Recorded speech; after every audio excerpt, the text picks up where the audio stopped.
Hello my dear plant lovers, welcome back to my YouTube channel SULUZ DIARIES.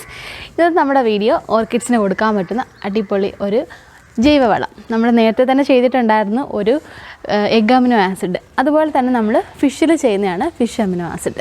ഇത് വളരെ important ആയിട്ടുള്ള ഒരു ജൈവവളമാണ്. ഇത് നമ്മൾ ഓർക്കിഡ്സിന് മാസത്തിൽ ഒരിക്കലെങ്കിലും കൊടുത്തിരിക്കണം. അപ്പോൾ ഇത് എങ്ങനെയാണ് നമുക്ക് ഉണ്ടാക്കി എടുക്കേണ്ടതെന്ന് നോക്കാം.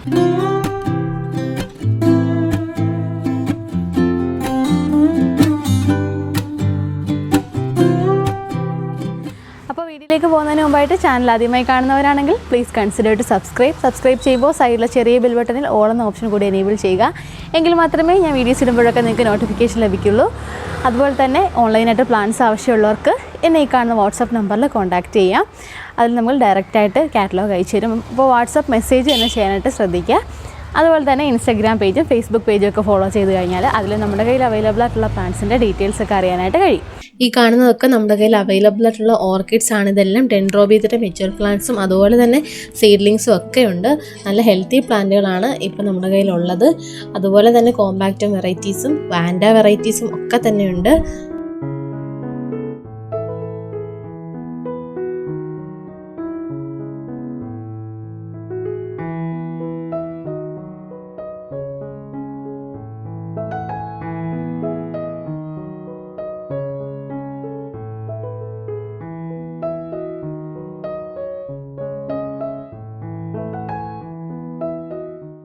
അപ്പോൾ ഓർക്കിഡ്സിന് വളരെ ഇമ്പോർട്ടൻ്റ് ആയിട്ട് കൊടുക്കേണ്ട ഒരു ജൈവവളമാണ് ഈ ഒരു ഫിഷ് അമിനോ ആസിഡ്. ഇത് നമ്മൾ സാധാരണ വെജിറ്റബിൾസിനും അതുപോലെ എല്ലാ പ്ലാന്റ്സിനും കൊടുക്കാറുള്ളതാണ് ഫിഷ് അമിനോ ആസിഡ് എന്ന് പറയുന്നത്. അപ്പോൾ ഓർക്കിഡിൽ കൊടുക്കുമ്പോൾ നമ്മൾ കുറച്ച് കാര്യങ്ങളൊക്കെ ശ്രദ്ധിക്കാനായിട്ടുണ്ട്. പ്രത്യേകിച്ച് നമ്മൾ നല്ല രീതിയിൽ ഡയലൂട്ട് ചെയ്തിട്ട് തന്നെ കൊടുക്കുക. അപ്പോൾ അങ്ങനെ കൊടുത്തു കഴിഞ്ഞാൽ വേറെ ഒരു പ്രോബ്ലംസും പ്ലാന്റിന് ഉണ്ടാവത്തില്ല. അപ്പോൾ ഇതെങ്ങനെയാണ് റെഡിയാക്കി എടുക്കേണ്ടതെന്ന് നോക്കാം. ഇതിനായിട്ട് ഞാൻ മത്തിയുടെ തല അതിൻ്റെ വേസ്റ്റ് മാത്രമാണ് എടുത്തിട്ടുള്ളത്. നിങ്ങൾക്ക് വേണമെങ്കിൽ മുഴുവനായിട്ടുള്ള മത്തി എടുക്കുക. അപ്പോൾ നമ്മുടെ മീനിൻ്റെ വിലയൊക്കെ അനുസരിച്ചിട്ട് നമ്മൾ മുഴുവൻ മത്തിയോ അല്ലെന്നുണ്ടെങ്കിൽ തലയോ അതിൻ്റെ വേസ്റ്റും ഒക്കെ ആയിട്ട് എടുക്കാം. വേറെ ഏത് മീൻ വേണമെങ്കിലും യൂസ് ചെയ്യാം. പക്ഷേ ഏറ്റവും നല്ലത് മത്തി തന്നെയാണ്. അപ്പോൾ ഇതിനായിട്ട് ഞാൻ ഒരു ടാങ്കിൻ്റെ ഒരു ടിന്നാണ് എടുത്തിട്ടുള്ളത്. നന്നായിട്ട് അടഞ്ഞിരിക്കുന്ന ഏത് ബോട്ടിലായാലും കുഴപ്പമില്ല. ഇപ്പോൾ ഇതിനകത്തിട്ട് നമുക്ക് ഇതിന് തുല്യ അളവിൽ തന്നെ ശർക്കര ചേർത്ത് കൊടുക്കണം. ഇപ്പോൾ ഞാൻ ഒരു 1/2 കിലോയോളം മത്തിയുടെ വേസ്റ്റ് ഉണ്ട്. അപ്പോൾ നമ്മൾ വെയിറ്റ് നോക്കണ്ട, ഒരു പാത്രം എടുക്കുക. ആ പാത്രത്തിൻ്റെ സെയിം അളവിൽ തന്നെ മത്തിയും അതേ അളവിൽ തന്നെ നമ്മൾ ശർക്കര ഉപയോഗിക്കുക. അപ്പോൾ ഇതിലേക്ക് ഞാൻ ഈ എടുത്തു വെച്ചിട്ടുള്ള ശർക്കര ഉപയോഗിക്കാൻ പോവാണ്. അപ്പോൾ ഇത് രണ്ടും കൂടെ നമുക്ക് ഇതുപോലെ മിക്സ് ചെയ്ത് അടച്ച് സൂക്ഷിക്കണം. അപ്പം ഏതായാലും ശർക്കരയുടെ അളവ് കുറഞ്ഞു പോകരുത്. അളവ് കുറഞ്ഞു പോയി കഴിഞ്ഞാൽ ഒരുപാട് സ്മെല്ലുണ്ടാവുകയും പുഴുക്കളൊക്കെ ഉണ്ടാവാനുള്ള ചാൻസ് ഉണ്ട്. അപ്പോൾ പുഴുവൊന്നും ഉണ്ടാവാതിരിക്കാനാണ് നല്ല എയർ ടൈറ്റ് ആയിട്ടുള്ള ഒരു പാത്രം എടുക്കേണ്ടത്. അപ്പോൾ ഇതിൽ എയറായിട്ട് വേണമെങ്കിൽ ഇട്ട് കൊടുക്കാം. ഇല്ലെന്നുണ്ടെങ്കിൽ മത്തിയുടെ മുകളിലായിട്ട് തന്നെ നമുക്ക് ശർക്കര ഇട്ട് കൊടുക്കാം. അങ്ങനെ ചെയ്താലും അത് കുറേ ദിവസം ഇരുന്ന് കഴിയുമ്പോൾ എല്ലാം കൂടെ ജോയിൻ്റ് ആവും. ഇടയ്ക്ക് നമ്മളൊന്ന് ഈ ബോട്ടിലെടുത്ത് ഷേക്ക് ചെയ്ത് കൊടുത്താൽ മതി. ഇത് തുറക്കേണ്ട ആവശ്യമൊന്നുമില്ല. വേണമെങ്കിൽ നമുക്ക് തുറന്നിളക്കി കൊടുക്കാം. അതല്ലെങ്കിലും അതെല്ലാം കൂടി നല്ല രീതിയിൽ യോജിച്ച് വരികയും ചെയ്യും. അപ്പോൾ ഇതേ രീതിയിൽ നമ്മൾ 30 ദിവസമാണ് ഇത് അടച്ച് സൂക്ഷിക്കേണ്ടത്. അതിനുശേഷം മാത്രമേ നമ്മളിത് ഉപയോഗിച്ച് തുടങ്ങാവുള്ളൂ. എങ്കിലേ കറക്റ്റായിട്ടുള്ള എല്ലാ മൂലകങ്ങളും നമുക്ക് കിട്ടത്തുള്ളൂ. ഇപ്പോൾ ഈ മത്തിയുടെ തല മുഴുവനായിട്ട് അങ്ങനെ അലിഞ്ഞു പോകത്തൊന്നുമില്ല. അത് അങ്ങനെ തന്നെയൊക്കെ കുറേ കിടക്കും. അത് നമ്മൾ നന്നായിട്ട് പിഴിഞ്ഞ് വേണം എടുക്കാനായിട്ട്. അപ്പോൾ അതുപോലെ നമ്മൾ പിഴിഞ്ഞ് നേരത്തെ തന്നെ എടുത്തിട്ടുള്ള ഒരു 5 മാസത്തിൽ കൂടുതലായിട്ടുള്ള ഒരു ഫിഷ് അമിനോ ആസിഡാണ് ഈ ഇരിക്കുന്നത് ബോട്ടിൽ. ശരിക്കും ഈ ഫിഷ് അമിനോ ആസിഡൊക്കെ നമ്മൾ കൊടുത്ത് നോക്കണം. അപ്പോഴാണ് അതിൻ്റെ ഒരു റിസൾട്ട് അറിയാൻ കഴിയത്തുള്ളൂ. എപ്പോഴും നമ്മൾ കെമിക്കൽ ഫെർട്ടിലൈസറുകൾ മാത്രം ഉപയോഗിക്കാതെ ഇങ്ങനെയുള്ള ഫെർട്ടിലൈസറുകൾ കൂടി ഇതിൻ്റെ ഇടയ്ക്കായിട്ട് യൂസ് ചെയ്ത് കൊടുക്കണം. വളരെ നല്ലതാണ്. കുറച്ച് സ്മെല്ലൊക്കെ ഉണ്ടാവും. പക്ഷെ നമ്മൾ ഈ ഒരു ശർക്കര ചേർക്കില്ല ഇതിനകത്തേക്ക്. അപ്പോൾ തന്നെ ഒരു ഓവറായിട്ടുള്ളൊരു സ്മെല്ലുണ്ടാവില്ല.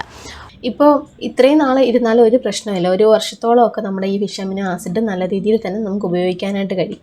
കണ്ടില്ലേ, നല്ല തിക്കായിട്ടാണ് ഇരിക്കുന്നത്. നന്നായിട്ട് അരിച്ച് വെച്ചിരുന്നതാണ്. ഇപ്പോൾ ഇത്രയും ടൈം ആയപ്പോഴത്തേക്കും കുറച്ചുകൂടെ അത് ജെല്ലി പോലെ ആയിട്ടുണ്ട്. ഇത് നമ്മൾ ഒരു 2 ml എടുക്കുക. 1 ലിറ്റർ വെള്ളത്തിൽ ഡയല്യൂട്ട് ചെയ്തിട്ട് നമുക്ക് ചെടികളിൽ സ്പ്രേ ചെയ്ത് കൊടുക്കാനായിട്ട് കഴിയും. ഇൻഡോർ പ്ലാന്റ്സിനും വെജിറ്റബിൾസിനും ഒക്കെ നമുക്ക് ചുവട്ടിൽ ഒഴിച്ചു കൊടുക്കാനാണെങ്കിൽ 1 ലിറ്റർ വെള്ളത്തിൽ നമ്മൾ 5 ml വരെ ഈ ഫിഷ് അമിനോ ആസിഡ് ഉപയോഗിക്കാവുന്നതാണ്. അപ്പോൾ ഇലകളിൽ തളിക്കുമ്പം നമ്മൾ എന്തായാലും 1 ലിറ്ററിന് നമ്മൾ 2 ml മാത്രമേ ഉപയോഗിക്കാൻ പാടുള്ളൂ. കാരണം ഇത് നല്ലൊരു കീടനാശിനി കൂടിയാണ്. ഒരേ സമയം നല്ലൊരു ഫെർട്ടിലൈസറും നല്ലൊരു കീടനാശിനിയായിട്ട് നമുക്ക് ഈ ഫിഷ് അമിനോ ആസിഡിനെ ഉപയോഗിക്കാവുന്നതാണ്. ഒരുപാട് തരത്തിലുള്ള കീടങ്ങൾ ഈ ഒരു വളം ഉപയോഗിക്കുന്നതോടുകൂടി തന്നെ നശിച്ചു പോകും.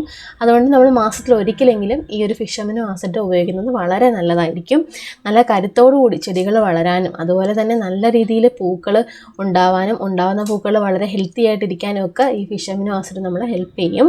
അപ്പോൾ എല്ലാവരും ഇത് തീർച്ചയായിട്ടും റെഡിയാക്കി എടുക്കേണ്ട ഒരു ഐറ്റമാണ്. കാരണം നമുക്ക് വലിയ ചിലവൊന്നും ഇല്ലാതെ നമ്മുടെ വീട്ടിലുള്ള സാധനങ്ങൾ വെച്ച് തന്നെ ഉണ്ടാക്കാൻ പറ്റുന്ന ഒരു ഐറ്റമാണ്. ഇതിപ്പോൾ നമ്മുടെ ഗ്രീൻ കെയറിൻ്റെ കൂടെ കിട്ടുന്ന സ്പൂണാണ്. ഇത് 5 ഗ്രാമാണ് ഈ സ്പൂൺ വരുന്നത്. ഇതിൻ്റെ ഒരു കാൽ ഭാഗത്തോളം എടുക്കുവാണെങ്കിൽ ഏകദേശം ഒരു 2 ml ആയിരിക്കും. ഇത് നിറച്ചെടുക്കുവാണെങ്കിൽ 5 ml ആയിരിക്കും. അപ്പോൾ നിങ്ങളുടെ കയ്യിൽ ചെറിയ മരുന്നിൻ്റെയൊക്കെ ചെറിയ ബോട്ടിലുണ്ടെങ്കിൽ അതിനകത്തൊക്കെ നമുക്കിത് മെഷർ ചെയ്തിട്ട് വെള്ളത്തിൽ നന്നായിട്ട് ഡൈല്യൂട്ട് ചെയ്തിട്ട് ഉപയോഗിക്കാൻ പറ്റും. ഇത് നല്ലൊരു കീടനാശിനി ആയതുകൊണ്ട് ഇപ്പോൾ നല്ല ചൂട് സമയവും കൂടി ആയതുകൊണ്ട് തന്നെ നമുക്ക് വൈകുന്നേരങ്ങളിൽ വേണമെങ്കിലും ഈ ഫിഷ് അമിനോ ആസിഡ് ഉപയോഗിക്കാം. കാരണം നല്ല കീടനാശിനിയാണ്. നമ്മൾ എന്തെങ്കിലും കീടങ്ങളൊക്കെ വന്ന് പൂക്കൾ തിന്നുകൊണ്ട് പോകുന്നതിനുമൊക്കെ ഈ ഒരു ആസിഡ് ഒരു പരിധി വരെയൊക്കെ നമ്മളെ ഹെൽപ്പ് ചെയ്യുന്നുണ്ട്. ഇത് റെഡിമെയ്ഡായിട്ട് നമ്മൾ കടകളിൽ കിട്ടുന്നുണ്ടെന്നാണ് പറയുന്നത്. ഞാൻ വാങ്ങിയിട്ടില്ല. ഞാനിങ്ങനെ വീട്ടിൽ തന്നെ ഉണ്ടാക്കിയാണ് ഉപയോഗിച്ചിട്ടുള്ളത്. അപ്പോൾ ഫ്ലാറ്റിലൊക്കെ താമസിക്കുന്നവർക്കാണെങ്കിലും രാത്രിയിലൊക്കെ നമ്മളിത് സ്പ്രേ ചെയ്ത് ഉപയോഗിക്കുകയാണെന്നുണ്ടെങ്കിൽ വലിയ പ്രശ്നം ഉണ്ടാകത്തില്ല. ആ സ്മെല്ല് നമ്മൾ രാവിലെ ആകുമ്പോഴത്തേക്ക് മാറിക്കിട്ടും. ഓവറായിട്ടുള്ള സ്മെല്ലൊന്നും ഉണ്ടാകത്തില്ല. നമ്മൾ അരിഷ്ടമൊക്കെ ഉണ്ടാക്കത്തില്ല, ഇതേ രീതിയിൽ തന്നെയാണ് അരിഷ്ടമൊക്കെ ഉണ്ടാക്കാറുള്ളത്. അപ്പോൾ ആ ഒരു എഫക്റ്റ് തന്നെ ഉള്ളൂ ഇതിനും. ഒരുപാട് സ്മെല്ലൊന്നുമില്ല. ഇത് നമുക്ക് മാസത്തിൽ ഒരിക്കൽ ഉപയോഗിച്ചാൽ മതിയാവും. അടുപ്പിച്ചടുപ്പിച്ച് ഉപയോഗിക്കുന്നത് പ്ലാന്റ്സിന് ആവശ്യമില്ല. ഓർക്കിഡ്സിന് 1 ലിറ്ററിൽ 2 ml മാത്രം ഉപയോഗിച്ചാൽ മതി. അപ്പോൾ ഇതേ രീതിയിൽ നമുക്ക് ഡൈലൂട്ട് ചെയ്തെടുത്തിട്ട് ഇതുപോലെ സ്പ്രേ ചെയ്ത് കൊടുക്കാവുന്നതാണ്. ലീഫിലും റൂട്ടിലും ഒക്കെ നല്ല രീതിയിൽ നനയുന്ന രീതിയിൽ തന്നെ സ്പ്രേ ചെയ്ത് കൊടുക്കുക. ഈവനിങ്ങിലായാലും വലിയ പ്രശ്നമില്ല, ഫിഷ് അമിനോ ആസിഡ് ആയതുകൊണ്ട്. അപ്പോൾ ഇങ്ങനെ നന്നായിട്ട് നനച്ച് കൊടുക്കുക. അത്യാവശ്യം ഫ്ലവറിൽ വീണാലും പ്രോബ്ലം ഇല്ല.